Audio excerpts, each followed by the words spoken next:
Good morning ka-success. May nagtanong kasi sa atin, ayan yung message niya, basahin mo na lang pero shortcut ko na lang. Sabi niya kasi, Idol, paano ba mag-copy-paste ng personal link para daw ma-share niya sa mga friends niya? So, ayan, babasahin mo na, pwede mong i-screenshot tapos basahin mo. Ayan, i-scroll natin pababa. Kasi sabi niya dito, sana po gawa ka ng tutorial dito. I'm sure marami kaming mga baguhan na mga interesadong mapanood itong magiging tutorial nyo.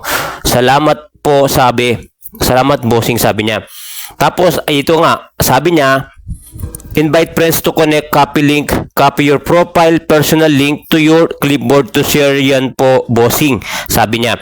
Ayun guys, papakita ko sa iyo kung saan tayo pupunta. I-back ko to ha. Ayan, binak ko na. Makikita mo, scroll ko. Ayan, sa profile mo, hindi ko na siya inano. Ayan, makikita mo yung C dashboard sa may gilid, tatlong dot. Pindutin mo yung tatlong dot. And then, may makikita ka dito, your profile link. Ayan guys, your profile link.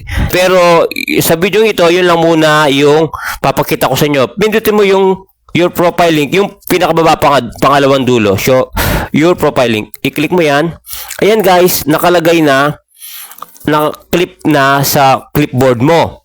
So, i-back natin. Tignan mo ha. Sa what's on your mind, ayan. I-click mo yung what's on your mind. For example, i-post mo sa wall mo. I-click mo siya, tapos yung what's on your mind, i-hold mo siya para lilitaw yung paste. Yan, i-hold ko. Ayan, paste. Click mo yung paste. Ayan guys, yan yung personalized profile link mo. Pwede mo yung palitan nitong nakalagay dyan. Ayan, click mo yan. I-erase mo yan, yung mga yan. Yan, inaalis ko na.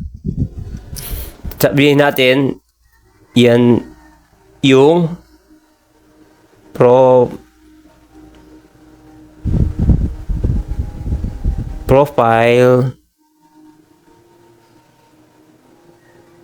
link ko.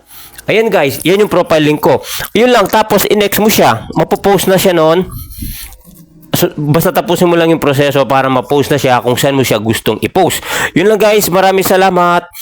Kita-kits tayo sa next video. Sana may natutunan ka. Thank you po. Bye-bye.